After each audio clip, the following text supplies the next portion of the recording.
and welcome to the second session in the geochemistry session. This one is on analytical methods, and we have four very interesting speakers. Our focus in this session in getting the speakers was not to focus so much on the technical details of analysis and so on, but it was more to look at the applications of different types of analytical methods in exploration and where they had been successful. So our first speaker in this session is James Buskard with co-authors Nathan Reed and David Gray, and he's talking about PPT gold in groundwater. James is the president of Nevada Exploration. It's a Vancouver and Reno-based exploration company using new hydrogeochemistry and low-cost drilling technology to open up search spaces to systematic exploration. James joined Nevada Exploration's team in 2004 to help lead what is now the world's largest hydrogeochemistry sampling program for gold exploration. He holds a Bachelor of Environmental Studies from the University of Waterloo and an MBA from SFU.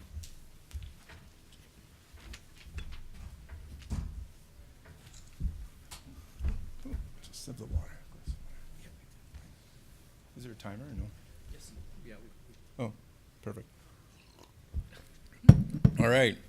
Thanks you. No, it's a real honor to be here. Thanks. Nice to be included. What we're doing is often on the fringes, but I think that's going to change. So let's get started. Okay. Hydrogeochemistry. This is a geochemical tool to see through post-mineral cover. On the right-hand side here, we've got a chart that shows the percentage of laser pointer. Doesn't have one.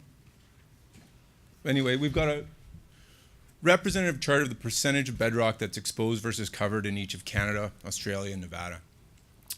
And as Paul Agnew covered yesterday, trying to apply the workflows that have been successful in the top half here, in the bottom half, has not been meeting with success, and really regardless of how much money's thrown at it.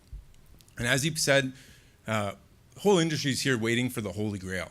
We need a tool that can see through cover, a tool that can constrain prospective areas based on our regional prospectivity mapping, a tool that's able to confirm the presence of exactly what we're looking for, a tool that's cost effective so we can use it systematically over large areas, really a tool that can reproduce the sorts of successes that we saw from the regional geochem programs in the exposed settings undercover. How do we reproduce what we got from the stream set programs, the indicator mineral train type programs? How do we do that undercover?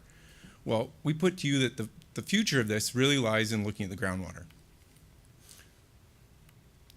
So, groundwater. It gives you an opportunity to give you a direct indication of what it is you're looking for and the associated pathfinders.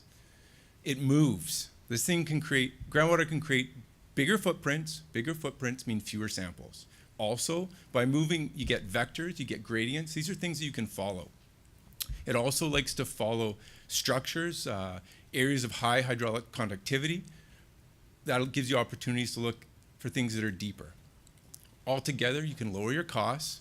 By lowering costs, we can open up new search spaces, and we can focus more expensive tools later in the process. So, Matt Laybourne, who's here presenting next, presented all of this 10 years ago.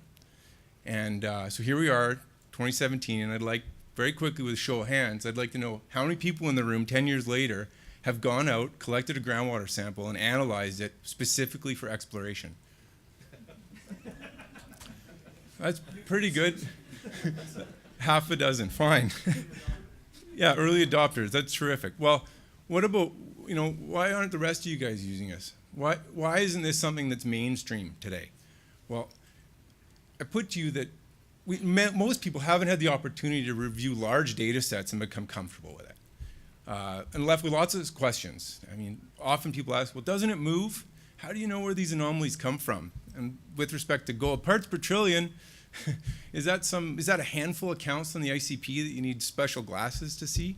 I mean, can you believe these numbers? Well, yes, you can, and we'll get there. And that spawns the next round of questions. Well, okay, how do I get a sample? And how many samples do I need? And once I have the samples, where do I send them? And we'll get through that. And then they say, okay, well, I've got all these numbers. Is this good? Are these anomalous? Well, again, it goes back to having large data sets to be able to build this comfort. And ultimately, the big question is, okay, if we can believe these numbers, we know it's anomalous, at what scale, where in my program do I integrate this? Is it a regional scale tool, a project scale tool? You know, where does this fit into the big picture? So today, these are the things I want to help work through. I want to give you confidence in parts per trillion level gold analysis, because I'm really going to focus on gold as a pathfinder today. The workflow is the same really regardless of what you're looking at, but it's just parts per trillion seems to be a really difficult thing for people to get over, so I really want to look at it today. Then I want to look at, you know, how do we provide some context to what's background, what's anomalous, and then what does a deposit footprint look like? And then how do you put it all together?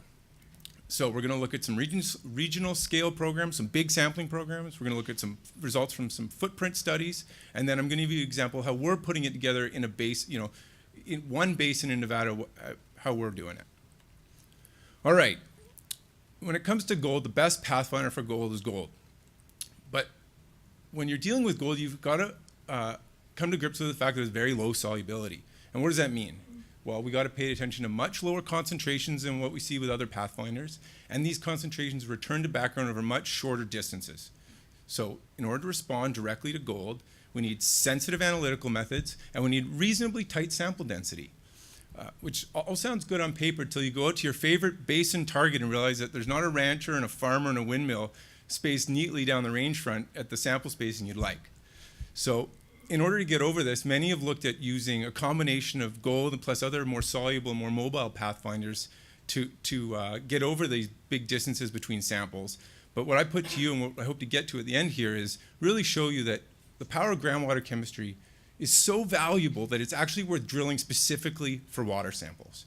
So let's get started. Yeah, parts per trillion. In order to get down to these sorts of levels, you really have two choices. Where you've got relatively clean background geochemistry, like we do in Nevada, you can analyze the samples directly. The high-res ICP tools, and we're playing with some quadrupole stuff too, it's really good enough now. Unfortunately, with the high-res stuff, the tools are expensive, they're uncommon, and for the most part, the labs have a hard time keeping them up. So our turnaround time's not great. By far the most common approach and the stuff that CSIRO in Australia has put forward is this, collecting much larger samples. You pre-concentrate them using some carbon sachets, or more recently there's some resin beads that work, and then you can use really bog standard ICP, and this is what most people are looking at. But regardless of which strategy you pick, both of them give the resolution that we need to detect low trace, ultra trace gold numbers, measure them, detect them, follow them, and that's what's made this possible. So how low can we go? For us, when we look at the combined variability that we see at the labs versus our field protocols, we really set a functional limit of around 1 part per trillion. This is a plot of an internal gold standard that we ran 159 times from 2003 to 2009. So over a period of 6 years, you can see, it runs almost around 3 ppt plus or minus 1 ppt almost all the time over a period of 6 years. I could switch the y-axis, put in ppb, and tell you this was a reference standard for a soil program. This is the sort of variability that we expect at these low levels, but it works. A 3 part per trillion is different than a 1 part per trillion, is different than a 5 part per trillion. If we zoom out and look at some more plots on the curve, these are the results from a batch of round robin we did earlier this year with 4 reference standards, 2 different labs, 2 different analytical procedures. The results, the 4 on the left are standards, the 2 on the right are blanks. I wish I had a laser pointer. Yeah, you can see how tight the spread is. Whether it's 3 part per trillion, 10 part per trillion, 20 part per trillion, or 30 part per trillion, they're different, and we can believe them. So that's fine. We can collect the samples, we can analyze the samples. We still need to know, what do they mean? So we're left with needing, oh, pardon me, skipped a slide here. I just talked about the variability we see at the lab. At these levels, the variability in terms of our field protocols are also really important. We have to be very careful with what we do in the field here. And what we're looking at here are field duplicates from a drilling project we just finished a few weeks ago. And these are two different sets of field dupes run on two different analytical methods. And you can see the spread's really tight. Different sample bottle, different filter, different set of reagents, 15 minutes apart. When we get the results back, they're very close. A 5's different than a 10, different than a 20. This is the resolution we need, and we've got it. So let's put it into context. Just like any other pathfinder, we need to know what are the backgrounds, what does it look like around a known deposit, and what sort of spacing do we need? In the last 10 years, since Matt gave last talk, thankfully we've got some very large data sets that we can look at right now. And we're going to look at 3 of them very quickly. 2 of them are from CSIRO. One's nearly 1,000 samples from central Victoria. The other's 2,500 samples from northern Yale Garn. Thank you. Sounds good.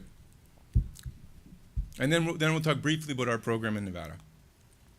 All right, central Victoria. As you can see from the results here, this is on the y-axis we have log, gold, and groundwater. 1 ppt, 10, 100,000 percentile breaks. We got the median right here, right around 2 parts per trillion. Well, most of the data clusters down here, low to no gold. 3/4 of the data falls within 0 to 2 times the median here. Very quickly afterwards, you get these multi-order of magnitude increases in these upper percentiles. What the authors concluded based on the known deposits in the study areas, as you'd expect, gold remained the most reliable indicator for known gold mineralization. At many of the deposits, they were seeing gold and groundwater concentrations north of 50 parts per trillion. 50 parts per trillion corresponds to the 97th percentile of all the data you're seeing in central Victoria. These are anomalous, and not only are they anomalous, they're big anomalies. So that's one example of a regional data set. We'll move over to the Yale Garn. Here we have almost 3,000 samples. Very similar distribution. Majority of the data clusters at or below the detection limit. Almost 90% of the data falls at below 3 parts per trillion, which is what they consider to be the detection limit. Afterwards, same thing. Very quickly, multi-order magnitude jumps in these upper percentiles. Based on location of known deposits, as in central Victoria, authors concluded that gold remained the best pathfinder. However, what's very important to note is that their sample spacing was about 4 to 8 kilometers between samples. And at that scale, they were not able to reliably identify all the deposits in the study area. So to get better, they incorporated gold with arsenic and silver to build what they called their AU min index. And using this index, they were able to reliably identify all the larger scale camps, or most of the larger scale camps. They said 15 of 18 active mines. Okay, over to Nevada. We're getting close to 6,000 samples. Each one of those is a gold number plus a trace element sample. Included in that are samples in around plus 30 known deposits. The sample coverage is shown in blue here as samples we've collected. A little bit down here in the Walker Lane. This background of light green samples represents 50,000 historic samples that we've aggregated from 20,000 unique locations. These do not have gold numbers, but they do have arsenic, antimony, copper, a lot of other important pathfinders.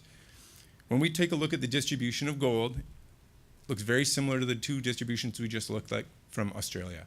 Most of the samples, in this case 80%, cluster within 0 to 3 times the median.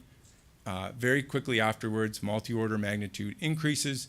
In this case, the 98th percentile corresponds to a 100 times enrichment versus the median. Okay, we stack all these things together, and what do we have? We know that the backgrounds are low. The anomalies are unusual, low frequency, and high contrast. And we have good correlation with known deposits. But at the 4 to 8 kilometer sample spacing, that's too coarse to respond to gold directly. So with these curves, we're now well placed to take a look at some deposit footprints and see where they fall on here. In the paper, we take a look at 6 different deposit footprints. Today, we're going to look at 2, one from Australia and one from Nevada. All right, first is St. Ives. This is also in the Yale Garn. We're going to really focus down here, the junction deposit, a little north, about 2 million ounces. This is a 100-kilometer search space, approximately, 100 square kilometer search space. What you're seeing here are 1-kilometer grid samples. And what's very significant about this study is these are purpose-drilled boreholes for water. They drilled a 1-kilometer grid to look at the groundwater chemistry and model what it looked like around these deposits. They also, in addition to collecting a groundwater sample, they took water level measurements and were able to establish that the regional groundwater flow was from east to west. When we take a look at the results, they've contoured them here in 10 part per trillion contours here, 10, 20, 30, 40, 50. So what we're faced with is relatively low background. This fits with the regional program. If you remember, nearly 90% of the samples in the Yale Garn came at or below the detection limit. So yeah, low background, 10 parts per trillion, which is, what do we say, the 95th percentile of all the samples seen in the Yale Garn correspond to the 10 part per trillion. We're seeing that up to 5 kilometers downstream of the deposit, the sample immediately downstream of the deposit got the highest value at 50 parts per trillion. That corresponds to the 99th percentile of all the samples, the nearly 3,000 samples collected in the entire Yale Garn. That's where this distribution falls. So what do we have here? We've got a golden groundwater footprint that's larger than the deposit. You can find it at the 1 kilometer scale, but likely if you're doing regional scale exploration, we could have zoomed out and done much coarser sampling. If we switch to the example in Nevada, we're going to look at an older example. It's from Grimes at the USGS. During the 90s, they did several groundwater studies around several known deposits to see if groundwater chemistry could reveal otherwise concealed deposits. This particular study's focusing here on the Getchell Trend. Today, this would be Twin Creeks and the Turquoise Ridge JV. That's 40 million ounces of gold. You looked at 3 different deposits. We're going to look at Twin Creeks. So as opposed to the St. Ives study where they drilled for water and had nice sample spread, here we've just got samples from 4 known drill holes. 14 samples from 4 drill holes. So they got multiple samples downhole. The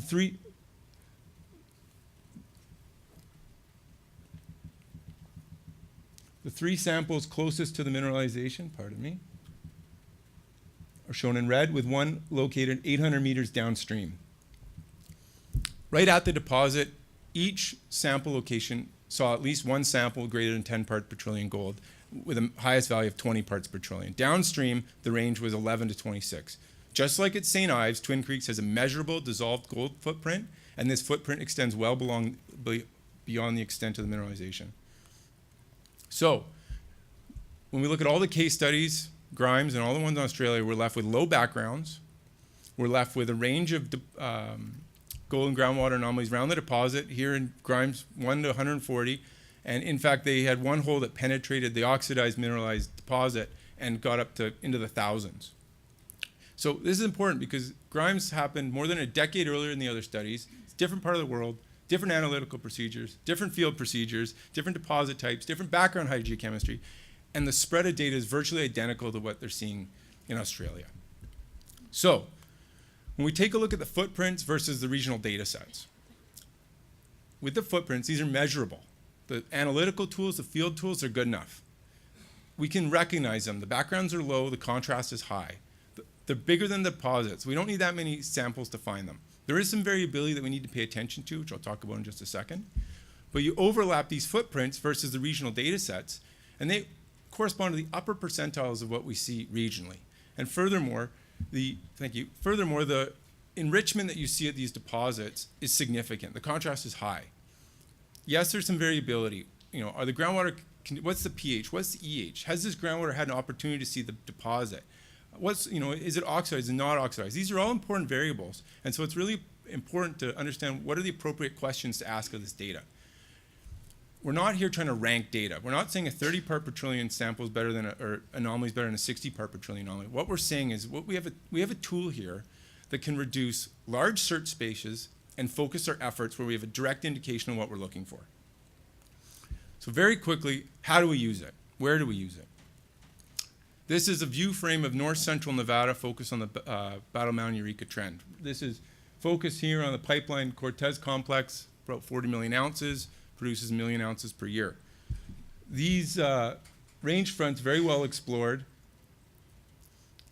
Looking there isn't where the future is, it's undercover. So where's the residual endowment? We have to look undercover. So based on our regional program, we use some seismic and some gravity geophysics to prioritize our areas where we think we have some regional structures heading south of Cortez. We have some prospective lower plate stratigraphy that we know about, relatively shallow bedrock. this is a logical place to add one more filter and answer the question, are there any suggestions of mineralization? We completed a groundwater chemistry program, cost us around $500,000, 366 samples, predominantly samples that we drilled for. If you divide that into the area, we're looking at adding a geochemical filter to this basin for about $1,000 per square kilometer, which is incredible if you think about it. If we take a look at the results, mimics very carefully, very closely what we see both statewide and in Australia. We predominantly have very low background concentrations, punctuated by small number of anomalies, in this case 2. Each of these are anchored by 75 part per trillion numbers. Today, 2 projects we're moving forward. All right, so is this the Holy Grail? Well, it can see through cover. It confirms what we're looking for. It makes the footprints bigger. Its cost on a per area basis is low. It allows us to use it systematically. In any case, this is an important tool that we have to add to our toolbox. And most of us heard Paul yesterday say that anyone that drilled a drill hole and didn't take a water sample is crazy. Well, that's wonderful to hear. But I'd even put forward that it's time to go one step further. It's actually time to drill for water. There's so much information there, and it's time to start using it. So thank you. Just quickly want to say thank you to my colleagues, Wade Hodges, who's here, Ken Teller, who's actually on the drill rig right now, and my co-authors. Thanks very much.